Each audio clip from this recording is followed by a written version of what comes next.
e-cigarettes, I should have brought some to show you, but it doesn't emit anything, only what is exhaled by the vapor. There's been now quite a few studies looking into this.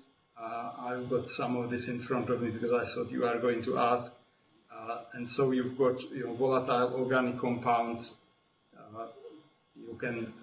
There was a study, very recent actually, a study from the Spanish Council of Scientific Research. They looked at 156 of these VOCs, and there are none or negligible in vapor, while of course there are in smoke. So you've got some with health potential like isoprene, benzene, toluene. In terms of micrograms per cubic meter, they are 2,700, 1,100, 1,400 in smoke, and they are either 0 or 0.6 of a microgram in the e-cigarette vapor. So that it's just not, it has got no implication for health. Then there are also no phenolic or carbonyl compounds or aldehydes in exhaled vapor. The free radicals, which there are more than 1,000 times less than in smoking. So I really can't see how a passive vaping would affect health. I don't think you could claim that. Okay. Kirsty? Good morning. When I quoted your recent publication that you co-authored recently for Public Health England at a previous committee meeting, I was immediately jumped upon by Mr. Griffiths, who cast doubt over the validity of your report for Public Health England. I'm aware that that report has been subject to criticism in the Lancet and also in maybe in another journal as well. Could you take this opportunity to address those concerns that Mr. Griffiths expressed previously about the data used in your report for Public Health England? I don't know, Mr. Griffiths, not sure what objections he raised. The two attacks by Martin McKee, both of them, and also by him in The Guardian and Daily Mail, they all centered on one of the previous studies which we cited, which estimated the 5% residual risk from vaping, that there was a conflict of interest. The authors of that study now quite robustly rebutted it. They published exactly how it was funded. They defended themselves. So repeating that accusation is basically accusing them of a lie because they now explained everything. But from my point of view, our sort of verdict that we estimate that the risk could be in the region of 5% of smoking is not really based on that one paper. It's based on more or less common sense. If you allow me to elaborate on this, we know about chemicals in tobacco smoke which are responsible for death and disease, and these chemicals are either absent in e-cigarette vapor, or if they are present in much lower than 5% level. Mostly it's 1,000 times less. A few of them maybe 10 times less. And then you've got chemicals which are in e-cigarette vapor, which are not in cigarettes, and none of them is expected to pose any serious damage to health. So, and you don't want to claim this is 100% safe, although so far we don't have really any evidence of any risk. I can tell you what bits of risk we detected so far, but we don't want to say this is 100% safe because, of course, there's long-term use, there are lots of unknowns, and something may come up with flavorings, with contaminants.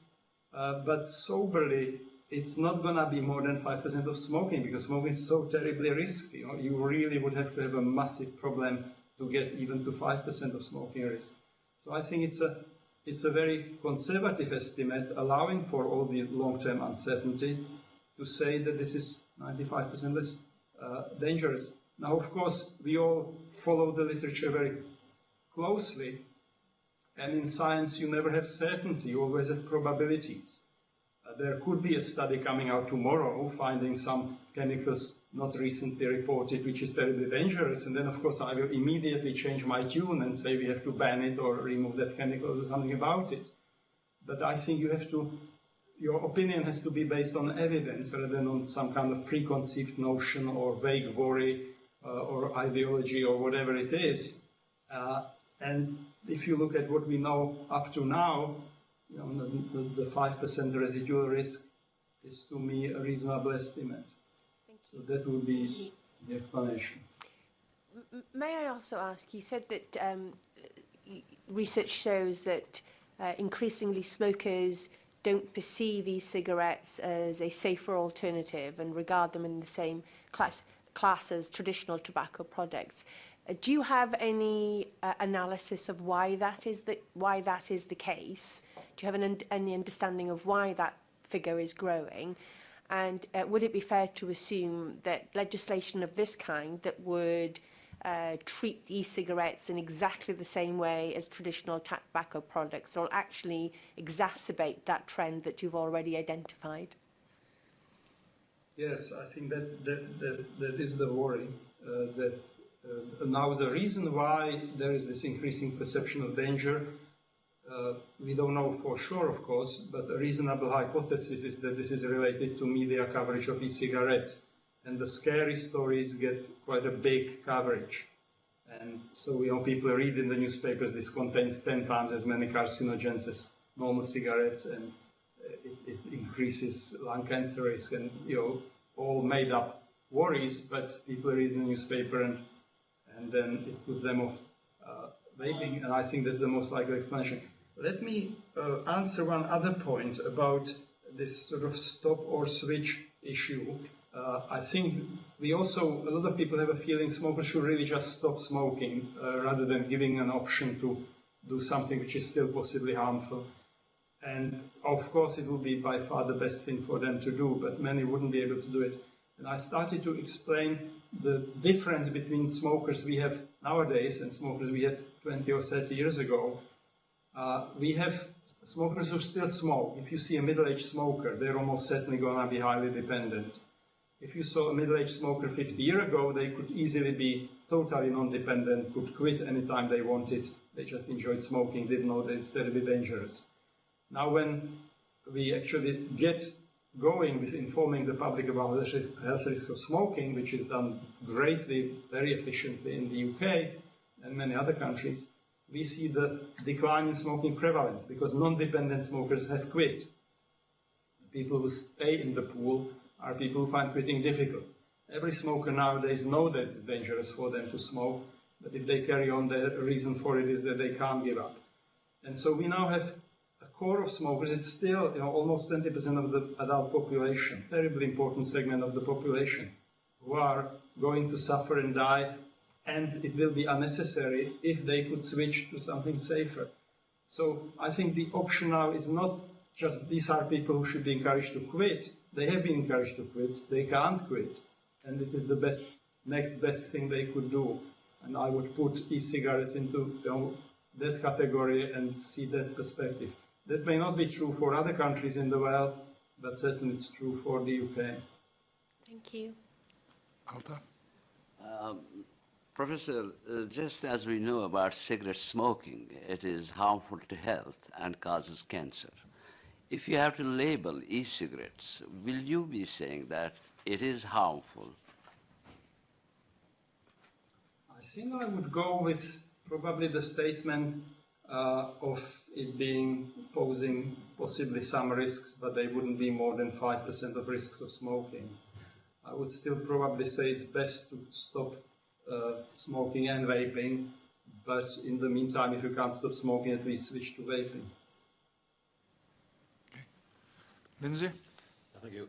Good day to you, Professor. Thank you for your time. I noticed that you're a professor at the Centre for Tobacco and Alcohol Studies. I understand that some people who suffer from alcohol addiction can be given a drug, and when they drink alcohol, they become very ill. So that drug hopefully stops them drinking alcohol.